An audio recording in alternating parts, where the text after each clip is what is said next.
Good evening, everyone. I'm going to start. It is 6 o'clock, so let me start now, and then everyone can just join as they go. You'll notice that the settings do not allow the mics and the cameras to be visible based on last week's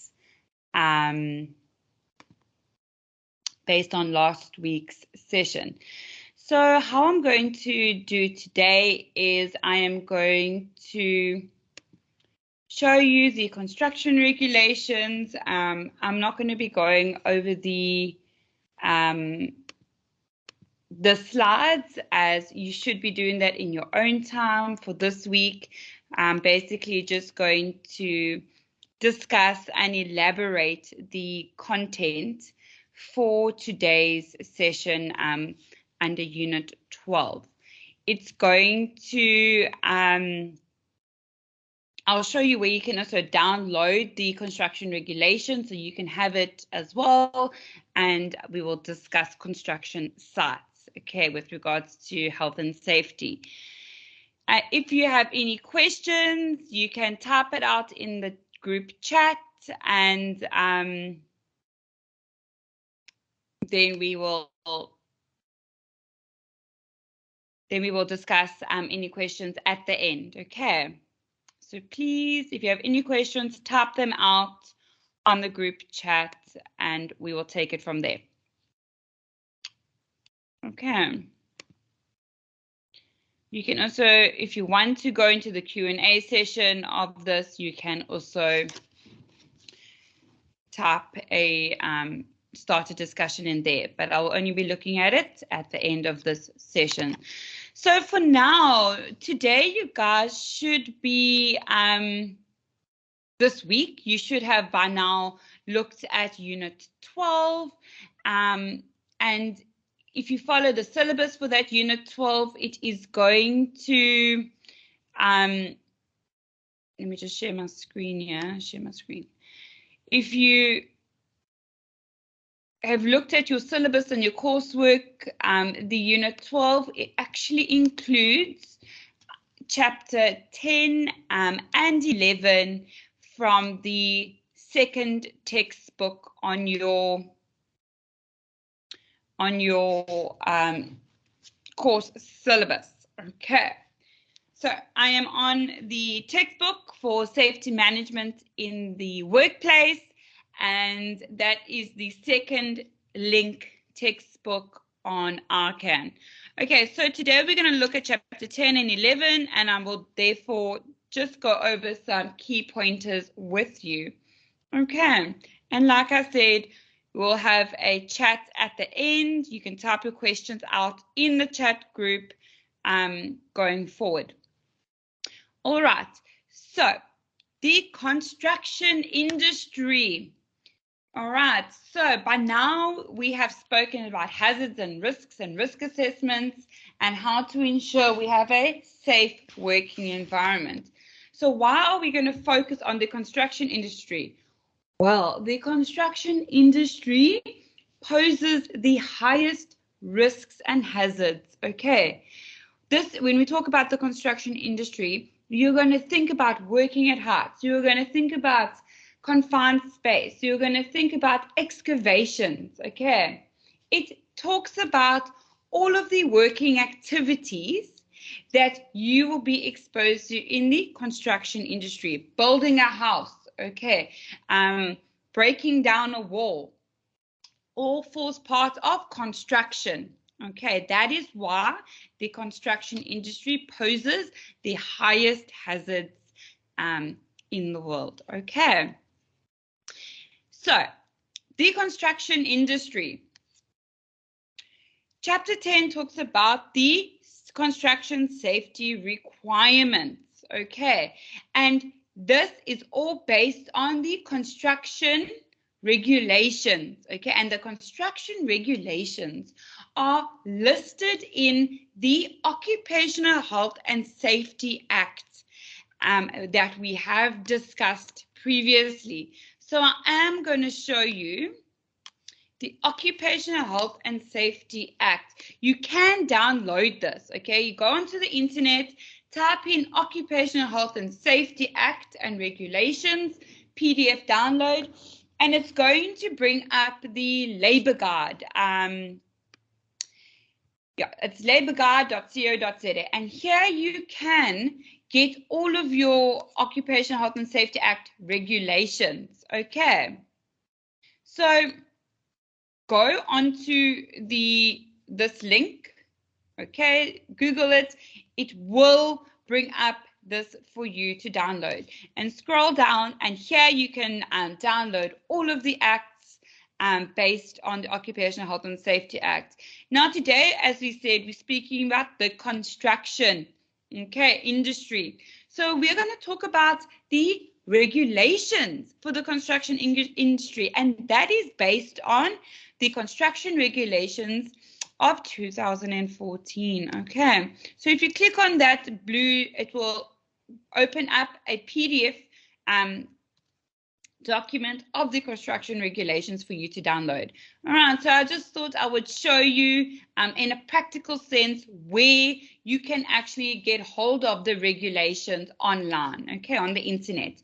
So it is all for free on the Labour Guide website, and you can then go and download all these specific regulations, okay.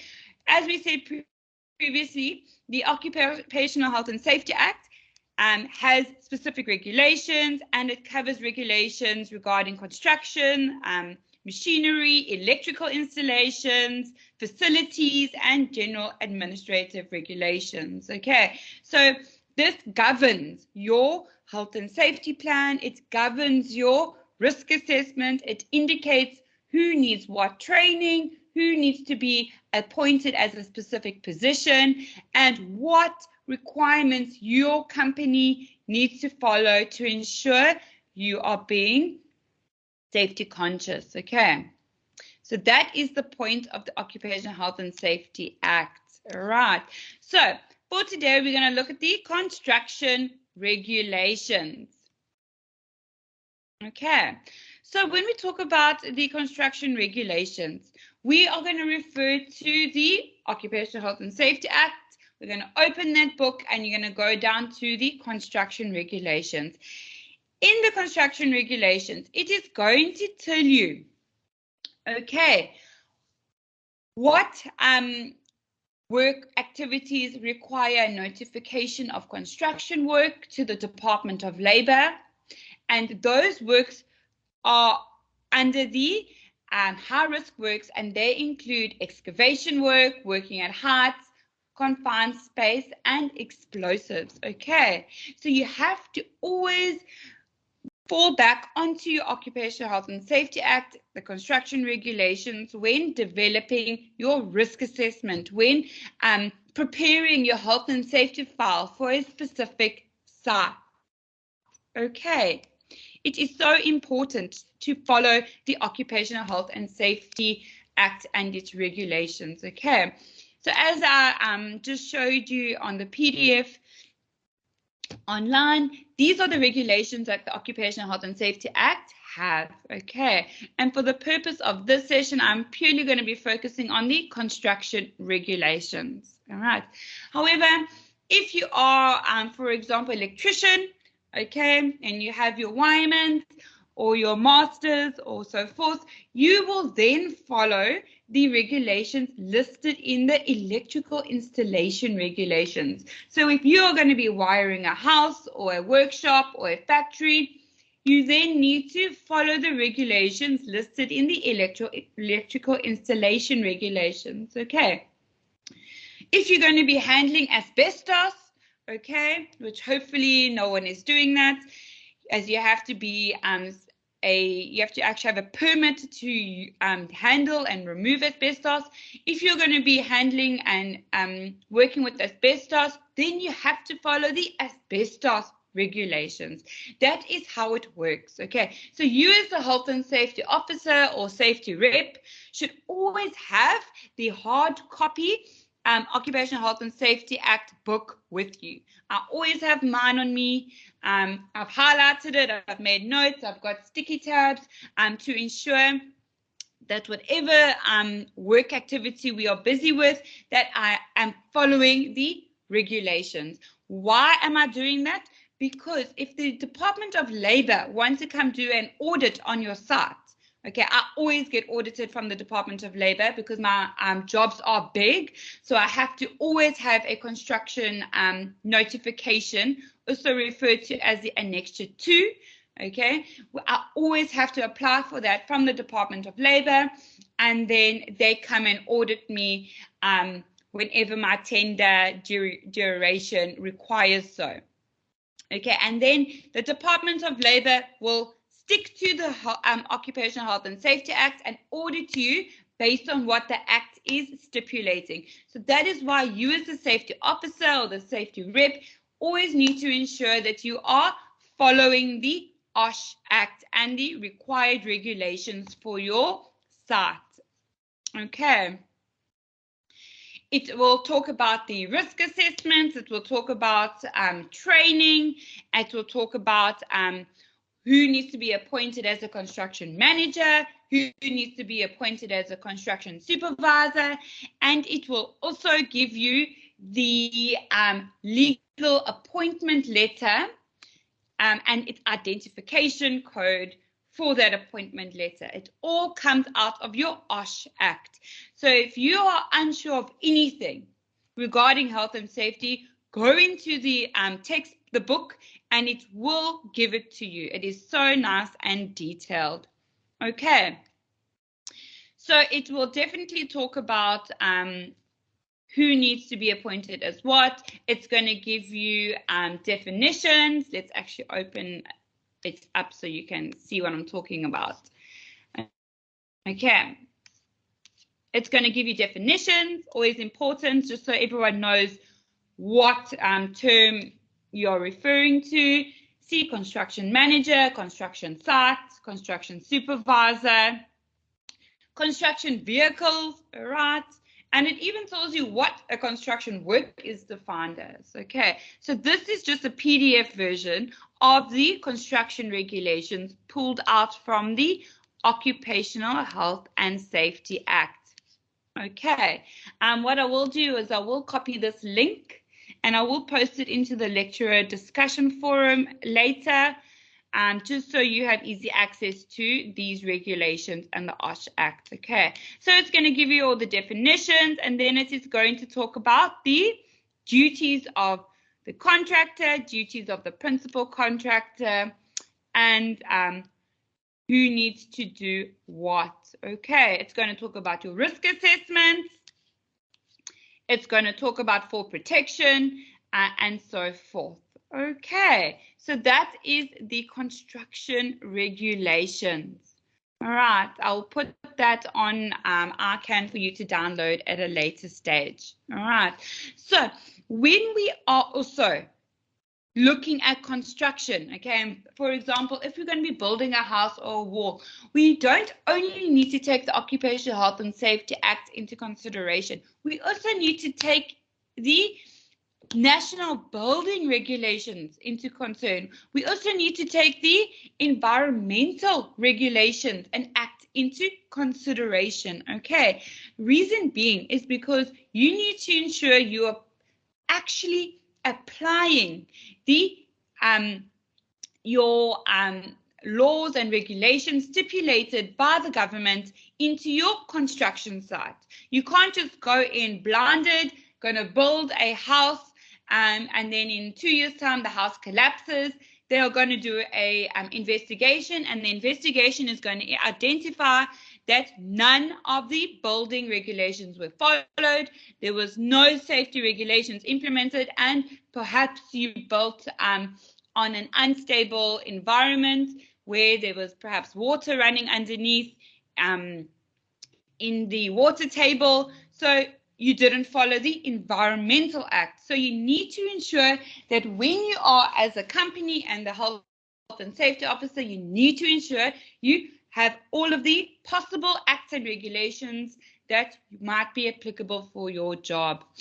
Okay, it is so important. And the only way you will know what is applicable for your job is by doing your research, like we discussed in our previous units. You need to do your research, discuss it with your management, discuss it with your supervisors, and identify what acts and regulations you need to follow other than the construction regulations. Okay.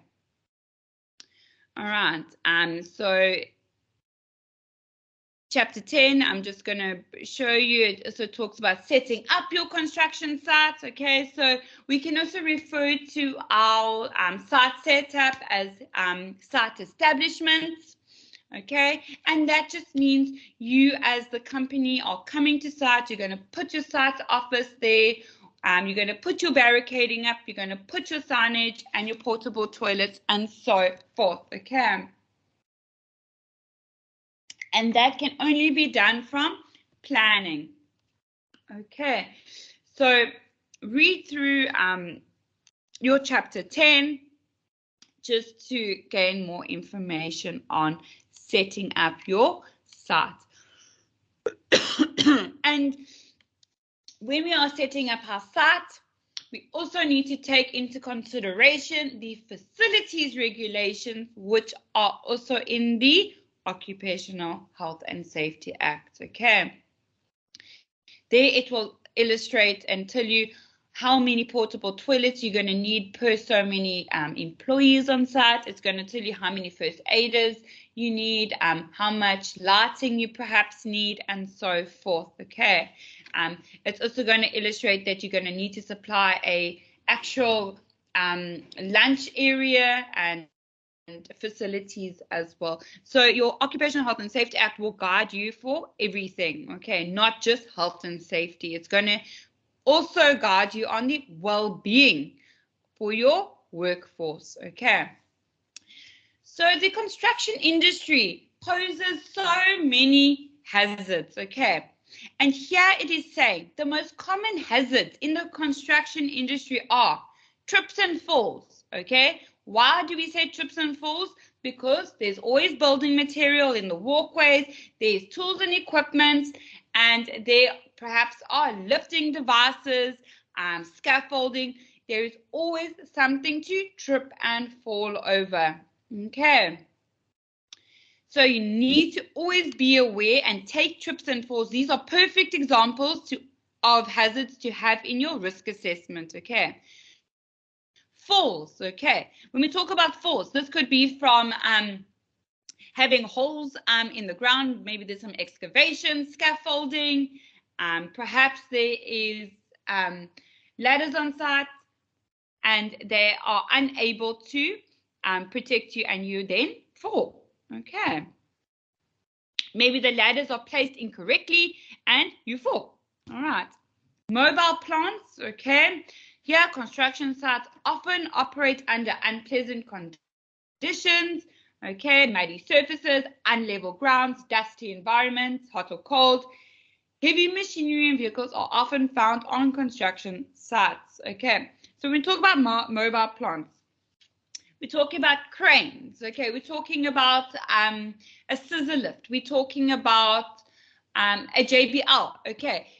We are found ourselves operating large machinery and mobile construction machinery, which can again impact our hazards. All right. Perhaps it's falling materials and perhaps scaffolding is collapsing or a tank roof is going to blow off.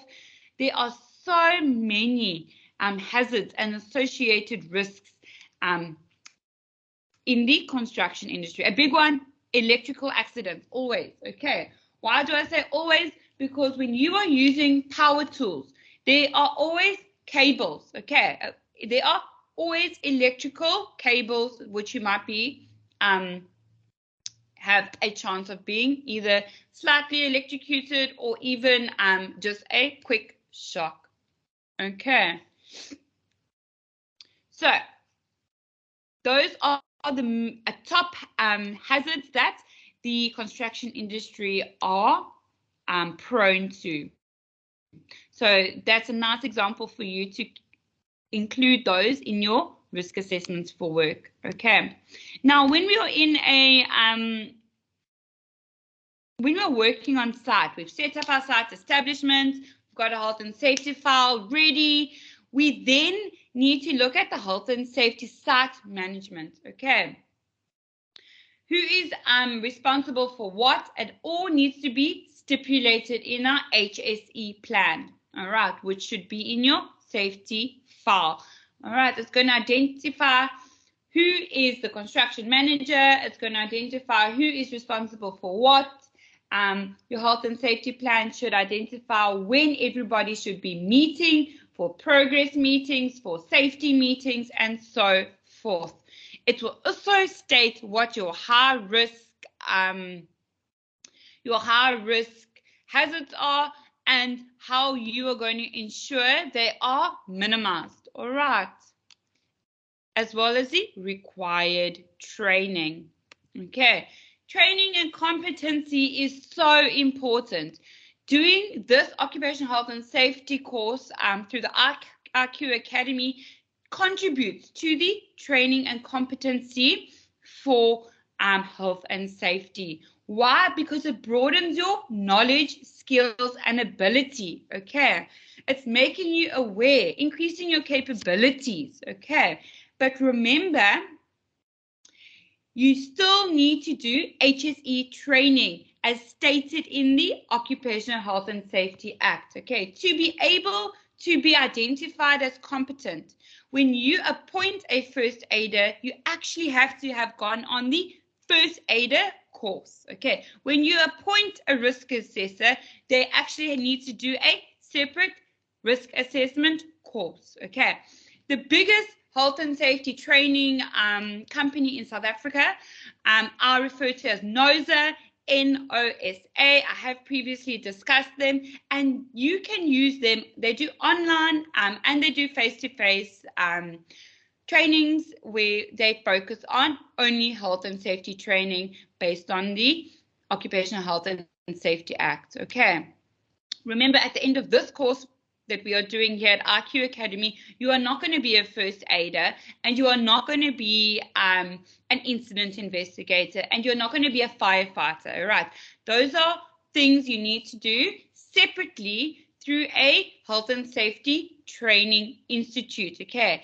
And those trainings only last for 3 years. Okay. Every 3 years, you will then be required to renew those trainings to ensure your appointment letter based on the OHS Act remains. Okay, so that is how it works with regards to training.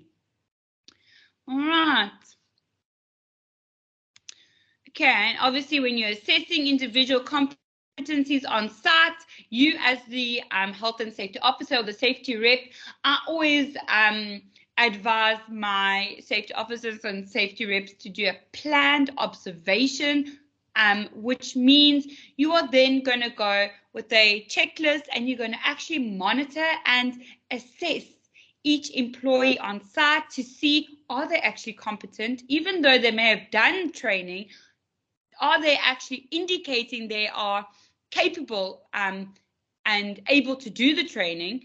Are they health and safety conscious, and are they actually looking out for others on site? So you then assess individuals on an observation, and then you talk about it with them if they are not doing well or if they are doing very well. Always have open communication. All right. So that is the a nice brief of the construction industry. Okay, and the trainings required. So definitely go through your chapter. You should have gone through it by now. Hopefully everyone has gone through it by now and has gained some nice information. All right.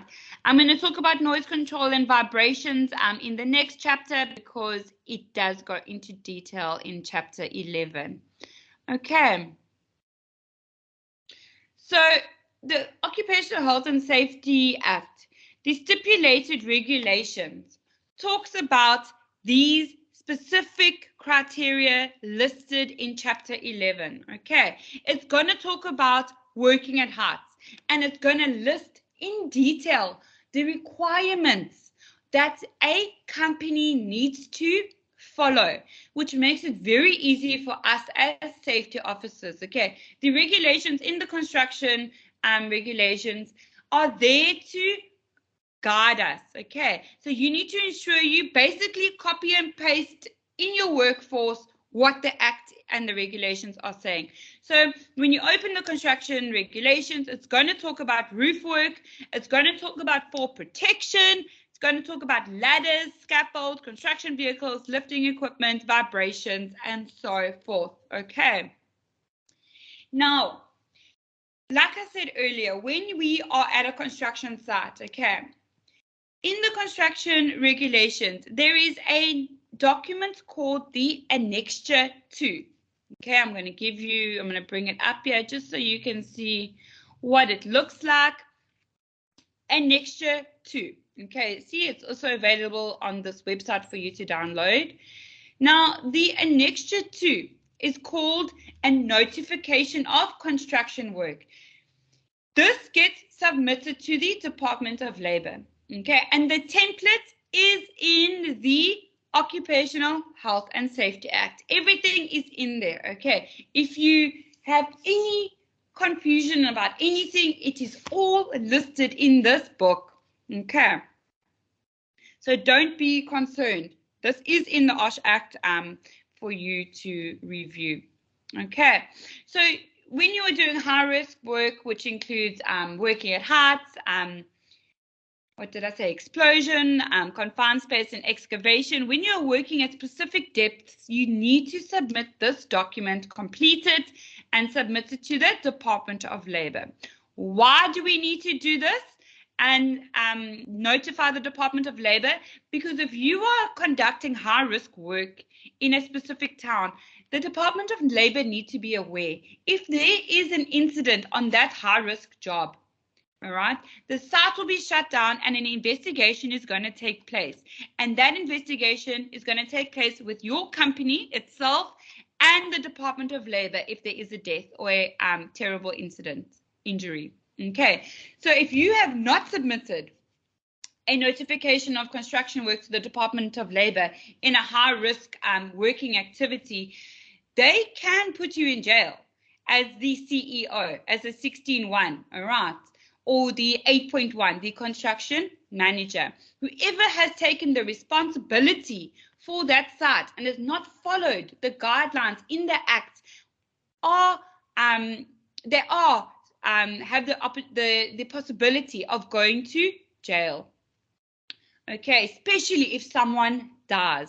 Now, if you are working at heights at 20 meters high on a scaffold, and you have, as an employer or a health and safety officer, if you have sent an employee up 20 meters and they have not gone on working at heights training, okay, and they have no medicals, and they fall off that scaffold and die, the CEO is going to probably go to jail, not you as a safety officer. Okay, because at the end of the day, you are just there to, as the safety officer and the safety rep, to advise management. Remember, management at the end of the day has the overall say of who does what and who has what responsibility.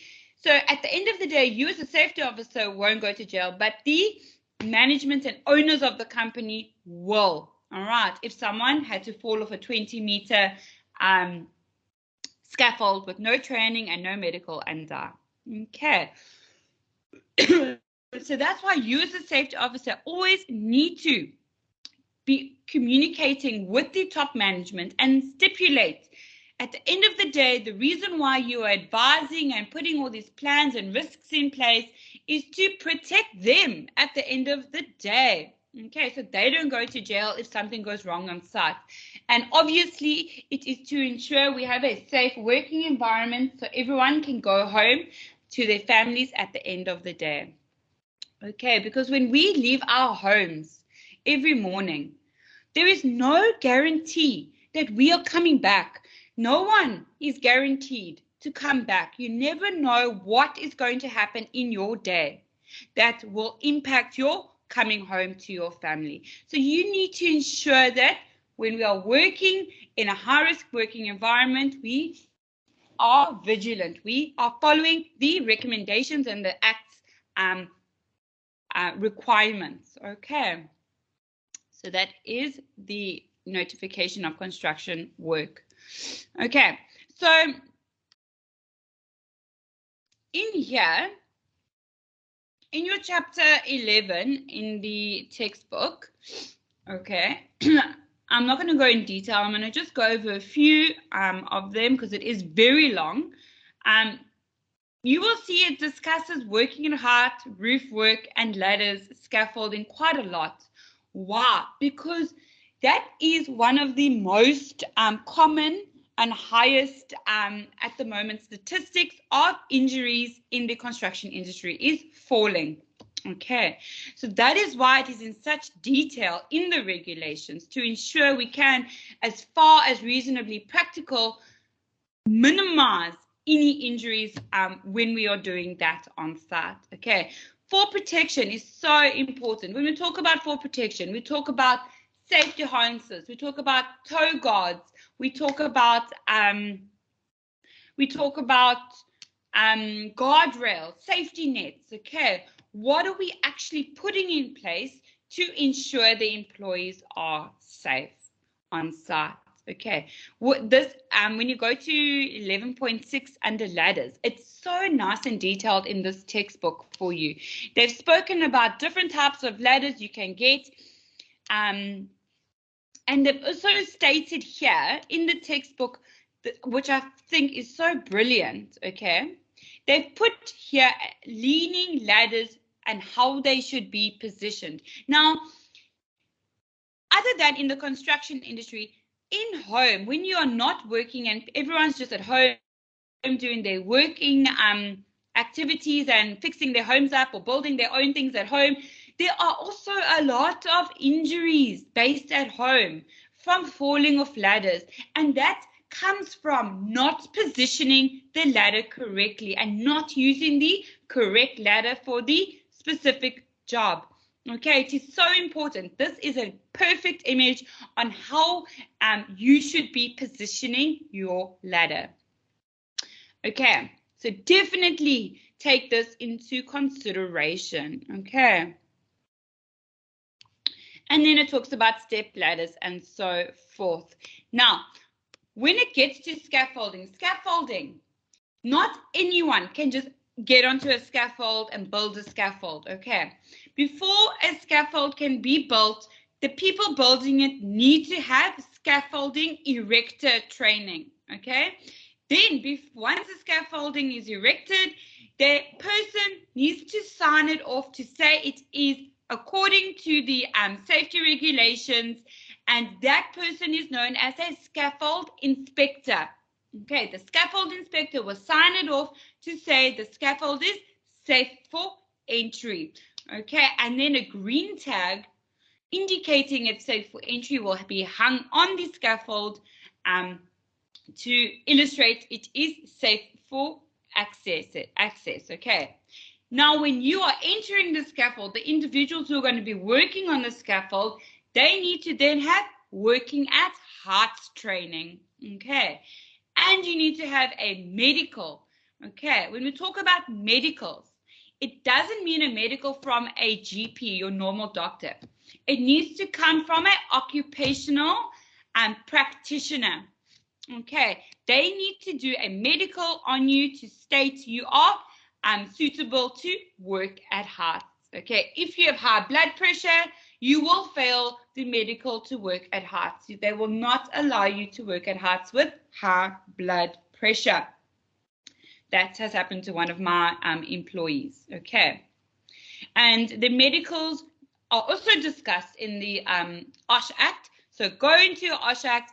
It will tell you medicals need to be done once a year at the most, depending obviously what job you are being exposed to. Okay, our construction industry, where I work on the oil and gas terminals, they expect us on an annual basis to do our medicals. And our medicals cover working at heights, confined space, noise exposure, vibration exposure, dust exposure, and also welding, okay, and hazardous chemical substances. So we are exposed to a lot of hazards on site. So our medicals are full medicals. They include drug tests to ensure our staff are medically fit to actually carry out the high-risk activities. Okay. So just go over the scaffold regulation, safety tips. Okay, when we are working at heights, we always need to have a fall protection plan in place. Okay, and a fall protection plan, again, needs to be developed by a competent individual as stipulated in the Occupational Health and Safety Act, in the construction regulations. Now, that training is also done by NOSA. I think they do offer fall protection plan. Now, that fall protection plan will take all of these risks and hazards for working at heights into consideration, and it will specifically state how you are going to go about minimizing the impact. What safety harnesses are you going to use? Are you going to use guardrails on your scaffold? Are you using an anchor point? What are you going to be using a safety net, and what type of working heights you are going to be doing? Okay, so that will be in a fall protection plan by competent individuals who will sign that off. Okay, so construction vehicles, you cannot just use any vehicle to do your construction work. Okay, a construction vehicle needs to be a specific vehicle, usually a what is it, a load, I forgot the name of it, but it's not a car, if I can put it like that. The term has just slipped my mind, even though we have our own construction vehicle on site, but it needs to be a vehicle that can be able to take specific loads, okay, for your tools and equipment, and it needs to be safe to carry your staff. Okay, you cannot be jam packing 20 guys in the back of a bakkie. Okay, that is not what the construction vehicle needs. It should be. Everyone who enters a construction vehicle needs to be seated in a seatbelt. Okay, driving safety. You still need to apply to the driving regulations and vehicle safety. Okay. So construction vehicles need to have signage to state that it is a construction vehicle.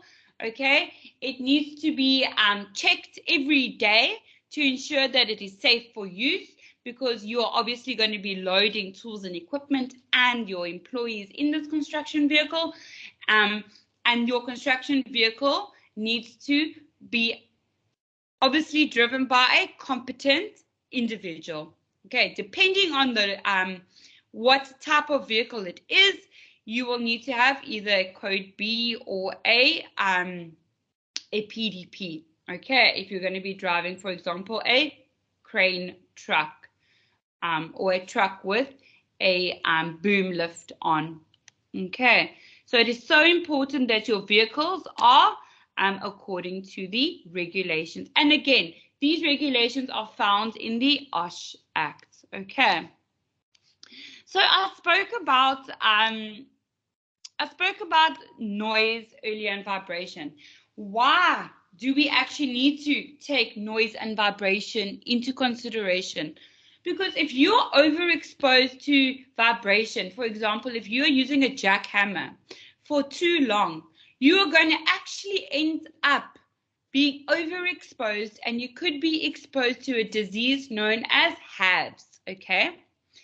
And under 11.10 year in vibration, it tells you HAVS is known as hand and arm vibration disease, okay? It is a sickness where you actually feel like you are vibrating. You have this tingling vibration feel in you for a period of time, depending on how long you've been exposed to the tool providing the vibration.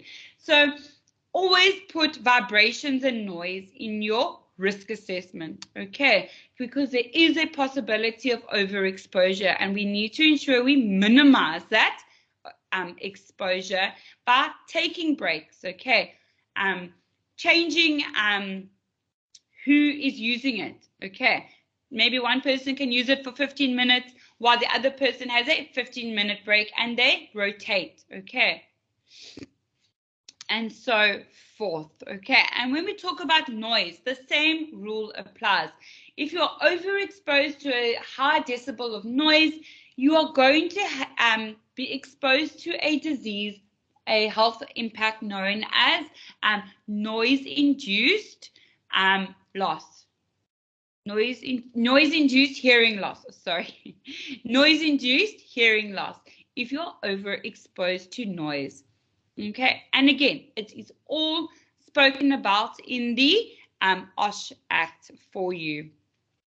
Okay, so that is the end, chapter 10 and 11, talking about the construction regulations and the hazards that you will potentially be exposed to.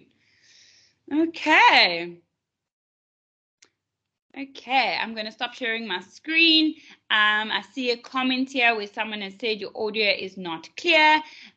If it is not clear, unfortunately, that must be an issue on your side, either technically or network problems.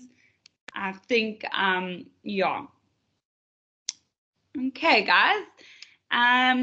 Any questions? Please type them out in the chat so I can attend to them.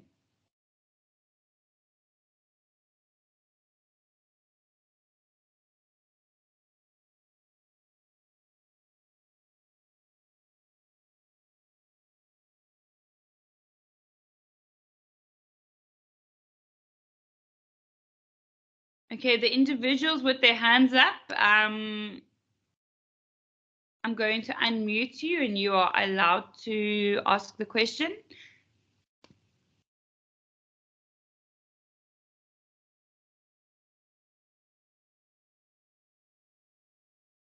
No questions. I see no one's typing anything out in the chat.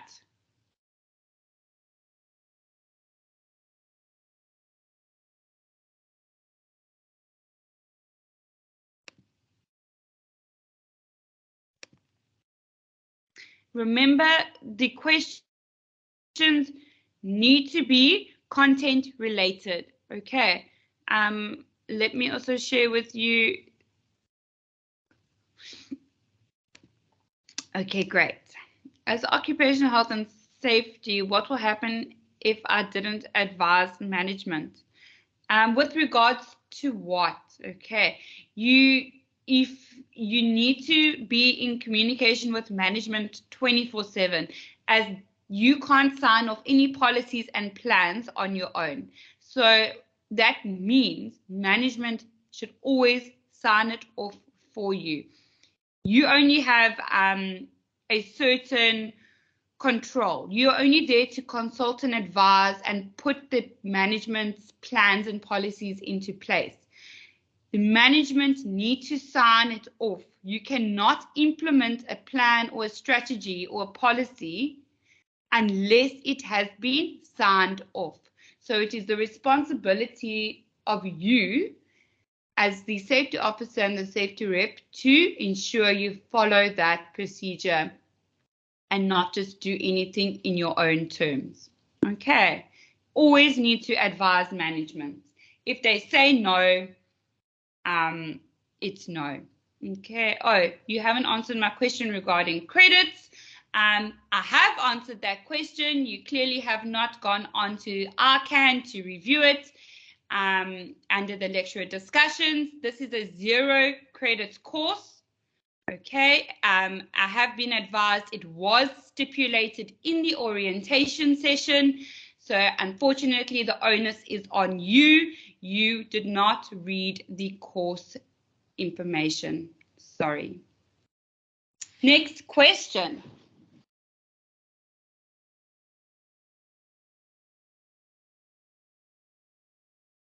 I have also shared on Arcan, which I will share with you now on the screen. I have shared with you who to contact regarding what. Let me just pull it out here as well. Just so you are aware of who, oh, there it is. I've also put it on Arcan under the lecture discussion of who you can contact. It's on the Arcan website as well. Let me share my screen with you.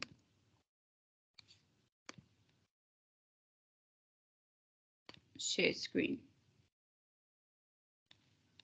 Okay, so this is all the contact details for who you need to contact regarding what,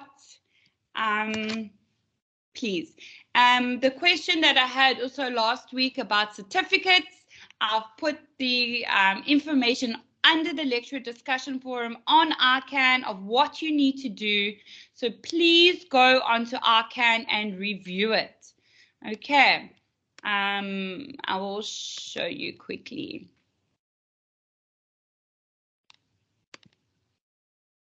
Let me just show you on Arcan and then I will look at the other questions.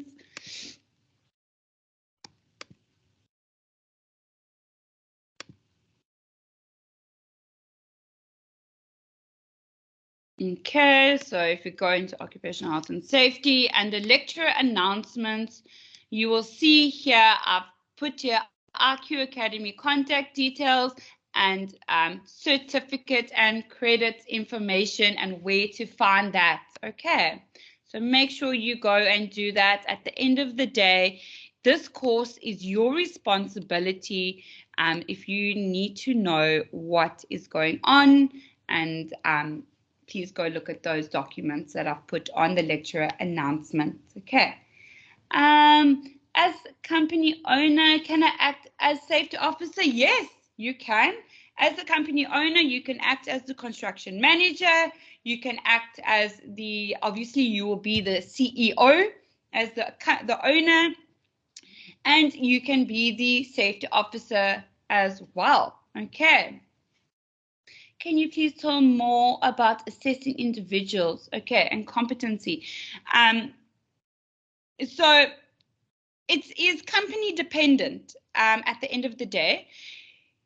I have a basic checklist that I have and use in my company that I assess my individuals on, and my assessment is purely based on safety. So on my templates, I look at what, let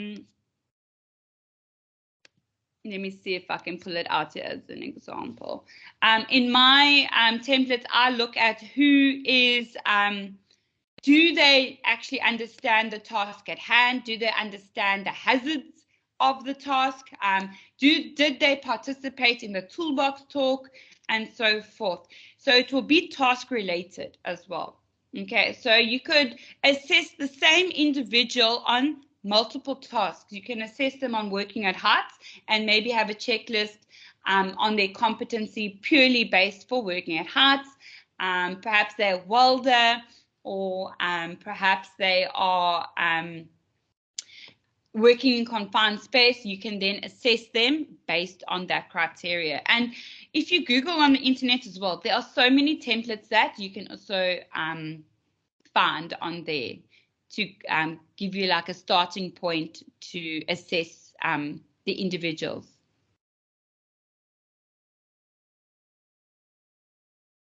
Okay, any other questions?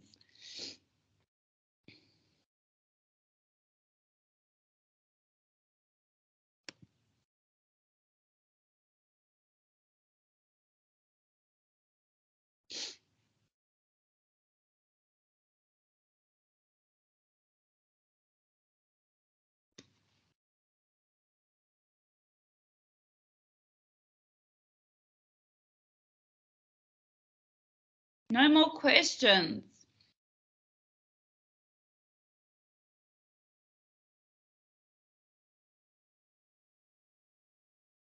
I will just wait 2 more minutes to see if there are any other questions. But don't forget, my email address is on Arcan. Some of the queries I've received from Arcan, one or two individuals have not spelled the email address correctly. So that is so important. Make sure before you press send on the email that it is the correct email address based on what Arcan, that I've put on Arcan, because it is a long email address, so human error is very possible in typing that email address out. So just make sure before you send an email to my emails that it is the correct email address, okay? Otherwise, I'm not going to receive it. And I respond best with the emails, okay? Always have my emails on.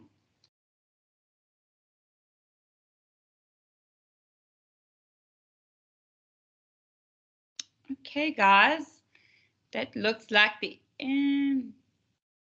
Where can I go for training as safety officer? Okay, so you can do training for HSC rep, like I said earlier, at an institute called NOSA. I have also added, I think I put that on Arcan already under the lecturer discussion forum. I'm just going to share my screen with you again. Guys, always look at the lecturer discussion forum on Arcan, okay?